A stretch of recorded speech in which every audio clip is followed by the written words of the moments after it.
ನಮಸ್ತೆ ಎಲ್ರಿಗೂ, ನಾನು ಶೋಭಾ. ಚಿತ್ರಾನ್ನ ಅಂದರೆ ಸಾಮಾನ್ಯವಾಗಿ ನಿಂಬೆಹಣ್ಣಿನ ಚಿತ್ರಾನ್ನ ಅಥವಾ ಮಾವಿನಕಾಯಿ ಚಿತ್ರಾನ್ನ ಈ ರೀತಿ ಮಾಡ್ತಾನೆ ಇರ್ತೀವಿ.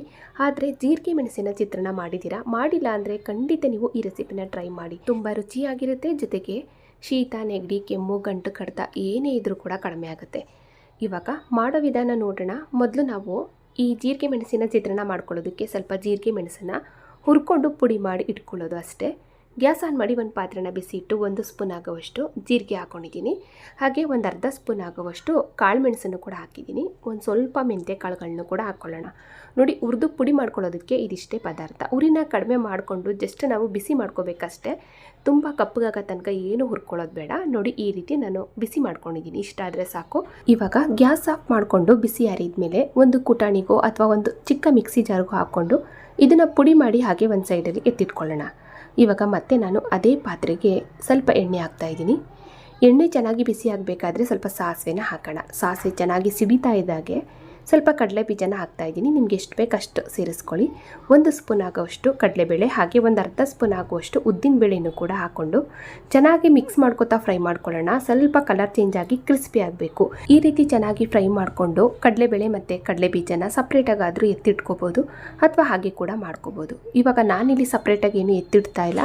ಇವಾಗ ಬೆಳ್ಳುಳ್ಳಿ ಹಾಕ್ತಾಯಿದ್ದೀನಿ. ದಪ್ಪಾಗಿ ಜಜ್ಜಿರೋ ಅಂಥದ್ದು 1 ಗೆಂಡೆ ಬೆಳ್ಳುಳ್ಳಿನ ಹಾಕ್ಕೊಂಡಿದ್ದೀನಿ.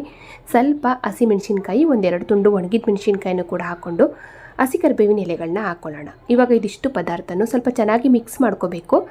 ಅಂದರೆ ಬೆಳ್ಳುಳ್ಳಿ ಸ್ವಲ್ಪ ಕಂದು ಬಣ್ಣಕ್ಕೆ ಬರೋ ತನಕ ಚೆನ್ನಾಗಿ ಮಿಕ್ಸ್ ಮಾಡ್ಕೊತಾ ಫ್ರೈ ಮಾಡ್ಕೊಳ್ಳೋಣ. ಆ ಘಮ ತುಂಬ ಚೆನ್ನಾಗಿರುತ್ತೆ. ಇವಾಗ ಈ ರೀತಿ ಫ್ರೈ ಆಗಬೇಕಾದ್ರೆ ಇದಕ್ಕೆ ಈರುಳ್ಳಿ ಹಾಕಿ ಫ್ರೈ ಮಾಡ್ಕೊಳ್ಳೋಣ. ಈರುಳ್ಳಿ ಬಂದು 2 ಈರುಳ್ಳಿ ಮೀಡಿಯಮ್ ಸೈಜು ಸ್ವಲ್ಪ ಹುತ್ತಾಗಿ ತೆಳುವಾಗಿ ಕಟ್ ಮಾಡಿ ಹಾಕಿದ್ದೀನಿ. ಇದನ್ನು ಕೂಡ ನಾವು ಸ್ವಲ್ಪ ಚೆನ್ನಾಗಿ ಬಾಡಿಸ್ಕೋಬೇಕು.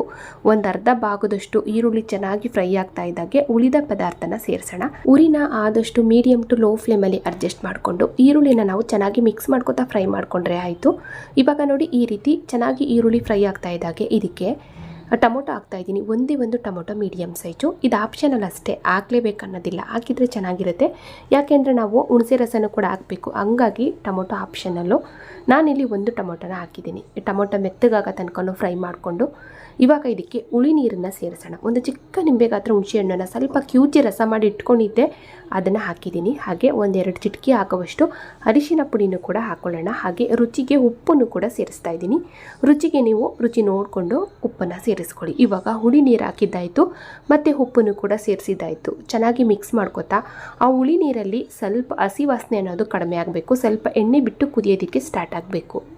ಇವಾಗ ನೋಡಿ, ಇಷ್ಟೇ. ಇದು ಈ ರೀತಿ ಎಣ್ಣೆ ಬಿಟ್ಟು ಫ್ರೈ ಆಗ್ತಾ ಇದೆ. ಇವಾಗ ಇದಕ್ಕೆ ನಾವು ಜೀರಿಗೆ ಮೆಣಸಿನ ಪುಡಿ ಹಾಕೋಣ. ಆವಾಗಲೇ ನಾವು ಹುರಿದು ಪುಡಿ ಮಾಡಿ ಎತ್ತಿಟ್ಕೊಂಡಂಥ ಈ ಜೀರಿಗೆ ಮೆಣಸಿನ ಪುಡಿನ ಹಾಕ್ತಾಯಿದ್ದೀನಿ. 1 ಅಥವಾ 1.5 ಸ್ಪೂನ್ ಆಗುವಷ್ಟು ಜೀರಿಗೆ ಮೆಣಸಿನ ಪುಡಿ ಹಾಕಿದರೆ ಆಯಿತು. ಇಲ್ಲಿ 1-2 ಸ್ಪೂನ್ ಆಗುವಷ್ಟು ರೆಡಿಯಾಗಿತ್ತು. ಅದರಲ್ಲಿ ನಾನು 1.5 ಸ್ಪೂನ್ ಆಗುವಷ್ಟು ಜೀರಿಗೆ ಮೆಣಸಿನ ಪುಡಿ ಹಾಕ್ಕೊಂಡಿದ್ದೀನಿ. ಇನ್ನೊಂದು ಅರ್ಧ ಸ್ಪೂನ್ ಆಗುವಷ್ಟು ಹಾಗೆ ಒಂದು ಸೈಡಲ್ಲಿ ಎತ್ತಿಟ್ಕೊಳ್ಳೋಣ. ಇವಾಗ ಜೀರಿಗೆ ಮೆಣಸಿನ ಪುಡಿ ಹಾಕಿದ ಮೇಲೆ ತುಂಬ ಹೊತ್ತೇನು ಫ್ರೈ ಮಾಡೋದು ಬೇಡ. ಜಸ್ಟ್ ಈ ರೀತಿ ಚೆನ್ನಾಗಿ ಮಿಕ್ಸ್ ಮಾಡಿಕೊಂಡ್ರೆ ಆಯಿತು. ಈ ರೀತಿ ಚೆನ್ನಾಗಿ ಮಿಕ್ಸ್ ಮಾಡಿಕೊಂಡು ಇವಾಗ ಇದಕ್ಕೆ ಕೊನೆಯದಾಗಿ ಸ್ವಲ್ಪ ತೆಂಗಿನಕಾಯಿ ತುರಿನ ಹಾಕಿ ಮಿಕ್ಸ್ ಮಾಡ್ಕೊಳ್ಳೋಣ. ಈ ತೆಂಗಿನಕಾಯಿ ತುರಿ ಬಂದು ಆಪ್ಷನಲ್ ಆಗಿರುತ್ತೆ. ನಾವು ಗೊಜ್ಜನ್ನ ಸ್ಟೋರ್ ಮಾಡಿ ಇಟ್ಕೋತೀವಿ ಅನ್ನೋದಾದರೆ ನೀವು ತೆಂಗಿನಕಾಯಿ ತುರಿನ ಹಾಕಕ್ಕೆ ಹೋಗಬೇಡಿ. ಅಥವಾ ಅವತ್ತಿಂದ ಅವತ್ತಿಗೆ ಮಾಡ್ಕೋತೀನಿ ಅನ್ನೋದಾದರೆ ಸ್ವಲ್ಪ ತೆಂಗಿನಕಾಯಿ ತುರಿನ ಹಾಕಿ ಮಾಡ್ಕೊಳ್ಳಿ, ತುಂಬ ಚೆನ್ನಾಗಿರುತ್ತೆ. ಇವಾಗ ನಾನು ಕೂಡ ಸ್ವಲ್ಪ ಹಸಿ ತೆಂಗಿನಕಾಯಿ ತುರಿನ ಹಾಕ್ಕೊಂಡು ಕೊನೆಯದಾಗಿ ಸ್ವಲ್ಪ ಕೊತ್ತಂಬರಿ ಸೊಪ್ಪನ್ನು ಕೂಡ ಹಾಕಿ ಚೆನ್ನಾಗಿ ಮಿಕ್ಸ್ ಮಾಡ್ಕೊತಾ ಇದ್ದೀನಿ. ನೋಡಿ, ಇಷ್ಟೇ. ಇದು ಜೀರಿಗೆ ಮೆಣಸಿನ ಚಿತ್ರಾನ್ನದ ಗೊಜ್ಜು ರೆಡಿ ಆಯಿತು. ತುಂಬ ರುಚಿಯಾಗಿರುತ್ತೆ. ಇವಾಗ ಇದಕ್ಕೆ ನಾವು ಸ್ವಲ್ಪ ರೈಸ್ ಹಾಕಿ ಮಿಕ್ಸ್ ಮಾಡ್ಕೊಳ್ಳೋಣ. ಇಲ್ಲಿ ನಾನು ಕೂಡ ನಾರ್ಮಲಾಗಿ ಮನೆಯಲ್ಲೇ ಉಪಯೋಗಿಸೋ ಅಂಥ ಅಕ್ಕಿಯಿಂದ ಸ್ವಲ್ಪ ಉಪ್ಪು ಹಾಕಿ ಉದುದ್ರಾಗಿ ಅನ್ನನ ರೆಡಿ ಮಾಡಿ ಇಟ್ಕೊಂಡಿದ್ದೆ, ಅದನ್ನು ಹಾಕಿದ್ದೀನಿ. ಮತ್ತು ಇವಾಗ ಕೊನೆಯದಾಗಿ 1-2 ಸ್ಪೂನ್ ಆಗೋಷ್ಟು ಜೀರಿಗೆ ಮೆಣಸಿನ ಪುಡಿ ಅದು ಉಳಿದಿತ್ತು ನೋಡಿ, ಅದನ್ನು ಕೂಡ ಹಾಕಿದ್ದೀನಿ. ಈಗ ಇನ್ನೊಂದು ಸ್ವಲ್ಪ ಕೊತ್ತಂಬರಿ ಸೊಪ್ಪು ಹಾಕಿ ಚೆನ್ನಾಗಿ ಮಿಕ್ಸ್ ಮಾಡಿಕೊಂಡ್ರೆ ಸಖತ್ ರುಚಿಯಾದ ಒಂದು ಸೂಪರ್ ಬ್ರೇಕ್ಫಾಸ್ಟು ರೆಡಿಯಾಗಿ ಹೋಗುತ್ತೆ. ತುಂಬ ಸಿಂಪಲಾಗಿ ಮಾಡ್ಕೋಬೋದು. ಮತ್ತು ಶೀತ, ನೆಗಡಿ, ಕೆಮ್ಮು, ಗಂಟ್ಲು ಕಡಿತ ಏನೇ ಇದ್ದರೂ ಕೂಡ ನಾವು ಈ ಬ್ರೇಕ್ಫಾಸ್ಟ್ನ ಮಾಡ್ಕೋಬೋದು. ಅಂದರೆ ಕೆಮ್ಮು, ಶೀತ ಇತ್ತು ಅಂದರೆ ನೀವು ಸ್ವಲ್ಪ ಎಣ್ಣೆನ ಕಡಿಮೆ ಹಾಕ್ಕೊಂಡು ಮಾಡ್ಕೊಳ್ಳಿ. ನೋಡಿ, ಇಷ್ಟೇ. ಇದು ನಾನು ಕೂಡ ಇವಾಗ ಚೆನ್ನಾಗಿ ಇದನ್ನು ಮಿಕ್ಸ್ ಮಾಡ್ಕೊಂಡಿದ್ದೀನಿ. ನೋಡಿ, ಇಷ್ಟೇ. ಜೀರಿಗೆ ಮೆಣಸಿನ ಚಿತ್ರಾನ್ನ ರೆಡಿಯಾಗೋಯಿತು. ತುಂಬ ರುಚಿಯಾಗಿ ಮತ್ತು ಅಷ್ಟೇ ಸಿಂಪಲ್ಲಾಗಿ ಮಾಡ್ಕೋಬೋದು. ಈ ರೀತಿ ನೀವು ಒಂದ್ಸಲ ಚಿತ್ರಾನ್ನ ಟ್ರೈ ಮಾಡಿ ನೋಡಿ. ಇನ್ನು ಮುಂದೆ ನೀವು ನಿಂಬೆಹಣ್ಣಿನ ಚಿತ್ರಾನ್ನ, ಮಾವಿನಕಾಯಿ ಚಿತ್ರಾನ್ನ ಯಾವುದನ್ನು ಕೂಡ ಮಾಡೋದು ನಿಲ್ಲಿಸ್ತೀರ, ಅಷ್ಟು ರುಚಿಯಾಗಿರುತ್ತೆ. ಖಂಡಿತ ಟ್ರೈ ಮಾಡಿ. ಬೆಳಗಿನ ಬ್ರೇಕ್ಫಾಸ್ಟ್ಗೆ ಹಾಕ್ಬೋದು ಅಥವಾ ಲಂಚ್ ಬಾಕ್ಸ್ಗೆ ಹಾಕ್ಬೋದು. ತುಂಬ ರುಚಿಯಾಗಿ ಸಿಂಪಲ್ಲಾಗಿ ಮಾಡ್ಕೋಬೋದು.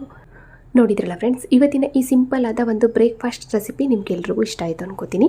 ಇಷ್ಟ ಆದರೆ ಲೈಕ್ ಮಾಡಿ, ಶೇರ್ ಮಾಡಿ. ಹಾಗೆ ಇದೇ ರೀತಿ ಇನ್ನಷ್ಟು ಈಜಿ ರೆಸಿಪಿಗಳಿಗಾಗಿ ನೋಡಿ ತಿಳಿ ಮಾಡಿ ಕಲಿ ಚಾನಲ್ನ ಸಬ್ಸ್ಕ್ರೈಬ್ ಮಾಡ್ಕೊಳ್ಳಿ. ಹಾಗೆ ಬೆಲ್ ಬಟನ್ನು ಕೂಡ ಕ್ಲಿಕ್ ಮಾಡಿ. Thank you.